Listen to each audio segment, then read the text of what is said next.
This weekend in Atlanta, we saw insurrection, as far-left Antifa terrorists wreaked havoc in the Atlanta area, smashing windows, throwing explosives, setting police vehicles on fire, and calling outright for the assassination of police. My friends, insurrection, whatever you want to call it, low scale. I'm not going to pretend like these Antifa guys are marching out in the tens of thousands. It's like a small handful, but it's terrorism. This is a group of people that in Atlanta have been, as I mentioned, calling for the death of police. Their associates, and maybe some of the same people, were trying to occupy this area, this wooded area, to prevent a police training center from being built. They came across state lines with guns. And one of these individuals shot a cop, putting him in the hospital. Now, I'm sure all these leftists are like, yeah, well, the cop was a pig, and like, what did the cop do to deserve it? Like, what did the cop instigate? Yeah, there's a video right now.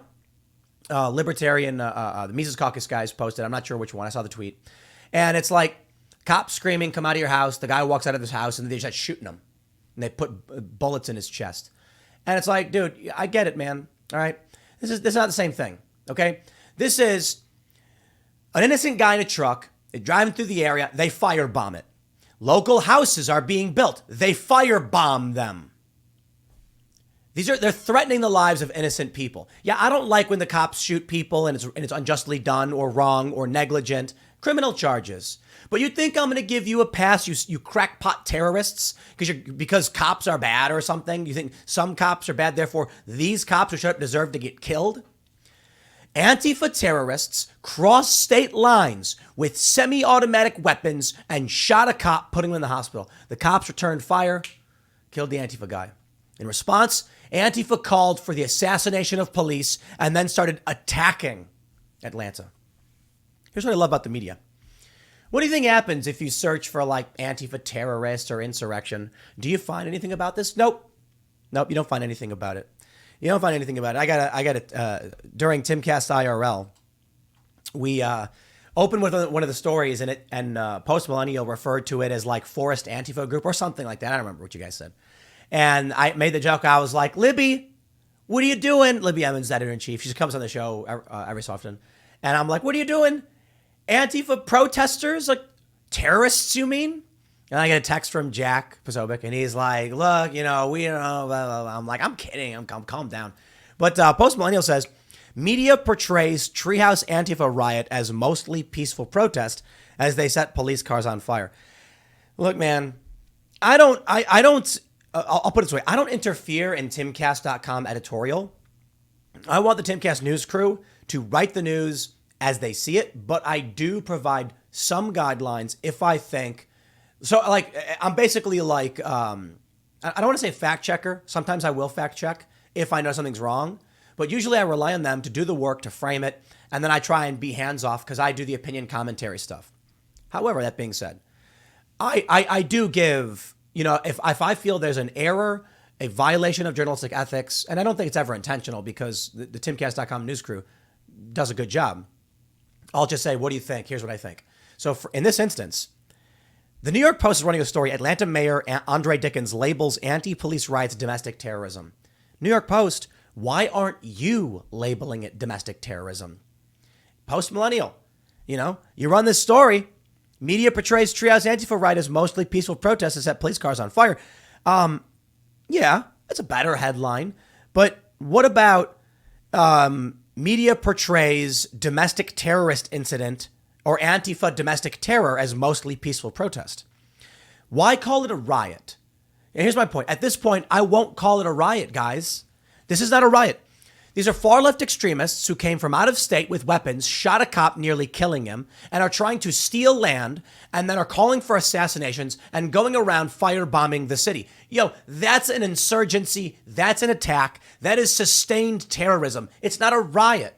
You want to know what a riot is? Let me show you what a riot is. Mail online with adding insult to injury. Cowboys fans get into wild brawl after watch party outside Dallas AT&T Stadium following playoff loss to San Francisco 49ers. Everybody's always like, oh, they complain about Antifa, but what about when sporting events? These are riots. They're bad. Okay? There's like videos of like people brawling in the street and they're fighting.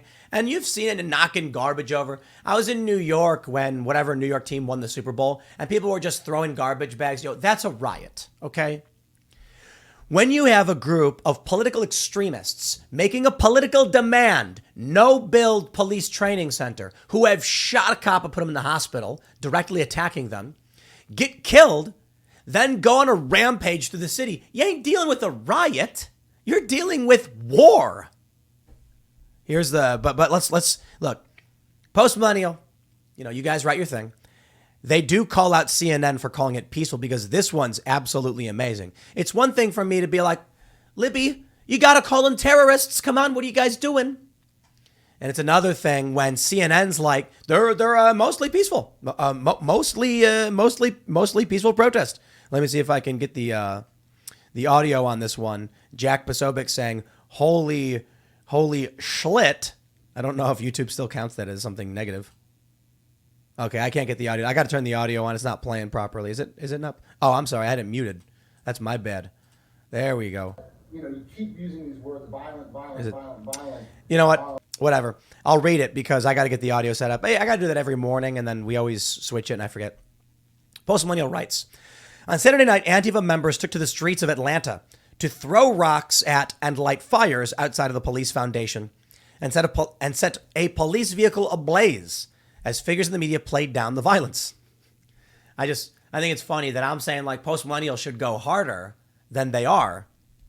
Left-wing writer David Peisner appeared on CNN and said, look, and said, quote, I do think that if you keep using these words, violent, and it gives you the impression that the only acts of violence against people that I saw were, the only acts of violence against people that I saw were actually police tackling protesters. The Antifa violence came after the now suspended Atlanta Forest Twitter account called for a night of rage following the fatal shooting of one of their members, 26-year-old Manuel Esteban Paez Terran, a man who crossed state lines with a semi-automatic weapon and shot a cop. Terrorist.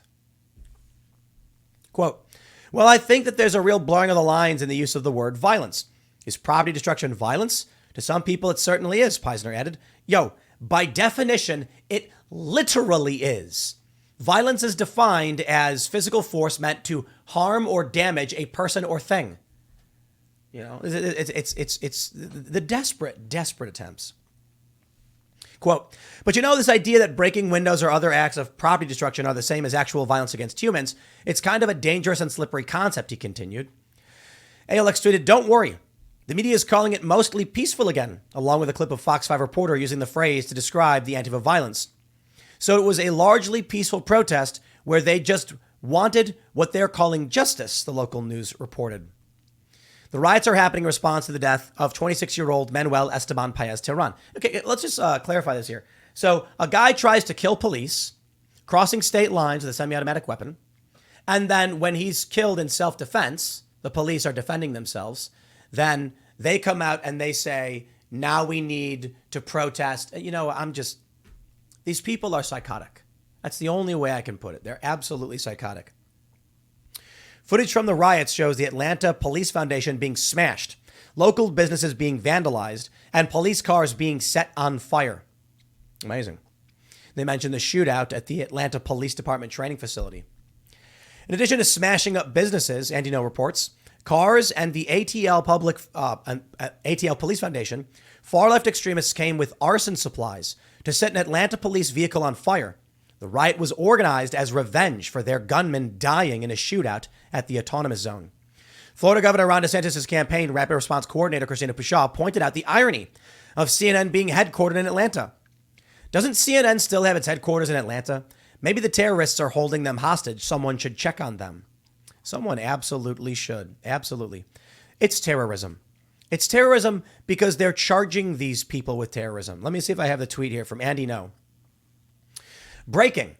One of the suspects arrested at the Atlanta attack by Antifa is Francis Carroll, who was out on bail for domestic terrorism from an arrest last month at the Autonomous Zone. He's been charged with terrorism again, arson, and more. He's from a multi-million Maine family. You mean multi-million dollar? Okay. Post-millennial, my friends. When Andy No himself is like, they arrested the guy for terrorism. He has been arrested for terrorism again. You can put terrorism in the headline. You can say terrorists. Okay, fine. Innocent until proven guilty. And I'm not just going to take the cop's word for it. The general idea that the story as we know it, they were in the forest, cops showed up, dude shot the cop shot back. Do I just believe the cops outright? No. I want to see the evidence because we all know about the Bundys. There was that one dude, they're driving in the car, the police start shooting into the car, dude jumps out, they're shooting at him, he reaches into his jacket, they shoot and kill him. Now, I think what Ammon Bundy said was he wasn't reaching for his weapon, that's what they claimed, and it looked like that, but he wasn't. He was trying to put his hands up. I don't know. All I know is the police could shoot this guy and then come out and be like, actually, he shot at us first. And it's like a Han Solo moment where they're like, oh, he dodged Garrido's blaster and then he shoots him. Do you guys know that reference? Whatever. Look at this. Francis M. Carroll, 22, came all the way from Kennebunckport, Maine, to allegedly commit domestic terror acts at the Autonomous Zone in South Atlanta. Did he bring a gun? Did he cross state lines with a weapon? These people aren't from Atlanta. So what's the deal, man? What's going on? I did a Google search for Antifa terror. Nothing comes up. The Georgia Bureau of Investigation 1 month ago, that's one of the things that comes up. 5 arrested for domestic terrorism charges at site of future, the police training facility or whatever the name is. And then below it, Trump says he's naming Antifa a terror organization. Trump tweets Antifa will be labeled a terror organization, but experts believe it's unconstitutional. All of these stories about Antifa and terror years ago, 2.5 years ago. You mean to tell me that after all this time, no one has balls to just say when Antifa groups commit acts of terror and are arrested for acts of terror and are on crime with political demands, firebombing buildings, y'all can't just say Antifa are terrorists. I just absolutely love the current state of where we're at politically. Oh, look, you can get insurrection put in the news 867,000 times. More than that, probably. Let's do this. Let's search for insurrection. And 3.25 million results. You've got Brazil, Portland. It's all talking about January 6th. Got a lot of Brazil stuff. Oh, insurrection, you say. And what's happening in Atlanta is not insurrection. A group of people from outside the state trying to stop government facilities from being built, trying to kill people. That's not insurrection. They're attacking government agencies. Not insurrection. Fine. I'll call it terrorism. They got a political end. They're using violence. It is what it is. Why is it so hard? Shout out to the Atlanta mayor, Andre Dickens, who was the only one with the balls to call it domestic terror, because even news outlets ain't doing it. Atlanta Mayor Andre Dickens on Sunday denied reports that the widespread protests seen were peaceful and said that 6 people who allegedly traveled into the city with explosives will face domestic terror charges. Dickens gave an update on the destructive Saturday night protests that followed the fatal shooting of a 26-year-old environmental activist while speaking on a panel discussing crime in American cities on CBS's Face the Nation. Activist Manuel Esteban Perez Terran was shot and killed last week by Georgia State Patrol troopers. We know. Terran was asked to move out of the woods Wednesday morning where the protest was taking place, but instead shot at the troopers, wounding one patrol officer. Law enforcement returned fire and fatally shot Terran. Terran's death sparked a wave of destructive protests. New York Posts. They're arresting these people for terrorism. These aren't protests. What is wrong with all of these people?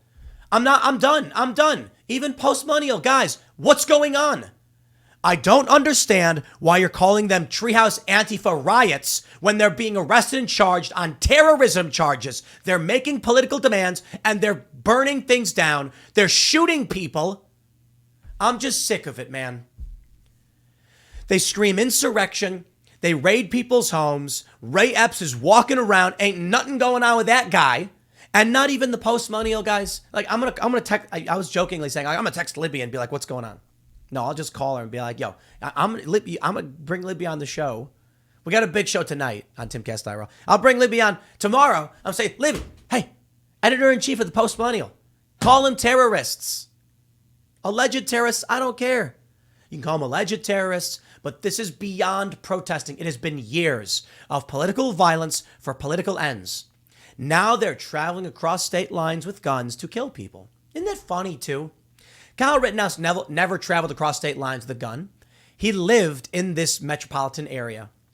But because he lived within like a mile of the border, they're like, he crossed state lines with a gun, which wasn't true. He didn't cross state lines with a gun. Now you have, quite literally, people from all over the country descending on Atlanta, crossing state lines with guns, shooting a cop, nearly killing him, and y'all can't even say terror. The mayor did. We're actually looking at a mayor of a major metropolitan area now calling out Antifa terrorism. And y'all can't even do it. I'm not just trying to single out the post-millennial. I'm saying anybody. I don't even know what timcast.com wrote about it, but I'm going to be like, bro, this is not a protest. A protest is when a bunch of hippies are marching down the street, waving signs, being like, we reject this. We demand. A riot is when a group of people run around smashing things. And terrorism is when a group of people make a political demand, shoot a cop, start burning, set fire to police vehicles, call for the death of police, and then ransack the downtown area. Hardcore terrorism. I suppose. This is why the things that we see keep happening. Because, look, I'm not trying to come down too hard on the post-millennial or the New York Post, but when even the staunchest critics of Antifa are unwilling to say that people charged with domestic terror are alleged terrorists and that they were arrested in commission of terror, it's just the narrative is the culture, the Overton window will shift further and further left to where the far left can literally shoot a cop and put him in the hospital. And they'll be like, it was a protest. It's a protest? Shot a cop, put him in the hospital. Protest. Riot. It was a riot when they shot a cop, put him in the hospital, called for the death of more cops, and then started firebombing police vehicles? No, I'm sorry, dude. You're not getting that one out of me. We've got to call it out for what it is. It's back, baby. And this is the big question for 2023. Is this the resurgence of the Antifa extremism that we saw over the past several years? Every winter, I hear people say, there's not going to be a civil war. Things are calming down. And I'm just like, winter's the worst, is the best season for viewership and for advertisements. Rates go up and everything because people are indoors, they're watching more. But it's the worst time for trying to explain to someone that things are actually getting bad. Because in winter, the extremists, they hide. It's cold. They don't want to go outside. If it rains, they won't protest. I'm not kidding. So now that we're getting through the winter, it was actually fairly warm. We're starting to see the year kick off and Antifa is going nuts. I mean, Atlanta is fairly warm right now. My question is this. Are we now going to recognize exactly what it is that's going on and where we're headed? Maybe it won't be so bad. Maybe we are not headed towards a wave of domestic terror and civil war. But I have not seen de-escalation. You can't call the winter season a de-escalation. And that's the concern. Is it going to get worse? Kind of feel like it is. I don't want to be a Debbie Downer, negative Nancy, black pilling y'all. I'm just saying, this is Atlanta. They've had an autonomous zone there for a while now. I don't even know how long. I think over a year. Where they've been living in the trees. They don't live in the Atlanta area. They're not even from the state of Georgia. And the police trying to stop them are getting shot at. Innocent people are having their vehicles torched. This is an escalation of what we've seen over the past few years. We saw in Portland, they shot and killed some teenagers. There were a lot of deaths. But to shoot a cop and put him in the hospital is a dramatic escalation. And the media won't call it out. So long as they don't, people are going to hear this and they're going to say, oh, it's just another riot. I remember the riots 2 years ago. They were bad. If the media outlets came out and said riots upgrade to terror as far left extremists shoot police officer, put him in the hospital, make political demands, and then ransack downtown Atlanta, maybe then people might be like, wow, we really should do something about this. Things are getting worse. But tain't nobody does. Tain't nobody does. Maybe timcast.com will. And look, fair point. I've gone through the news over at timcast.com. I don't know what we've written about this over there. Maybe our language is also light. And if so, I will go and I will say, guys, it's terror. At the very least, this video will appear on timcast.com of me stating that case. We are looking at the rise of insurgency terror. It is getting worse. But the night is always darkest before the dawn. And if Antifa overplays their hand, it may cause a backlash in the other direction. But will it matter? Come 2024, the only thing that matters, in my opinion, is ballot harvesting. Because, of course, regular people are sick and tired of the riots. No question about it. The question is, can a Republican win an election with ballot harvesting? If they do not start chasing and harvesting, they'll lose no matter what the average person thinks. Now, I'm looking forward to the demise of CNN for their garbage, where it's like, well, it is a peaceful protest, people. No, it's not even that. It's not even a riot. It's worse than all of that combined. What we're dealing with is insurgency terror. I'll leave it there. Next segment's coming up at 1 p.m. on this channel. Thanks for hanging out, and I'll see you all then.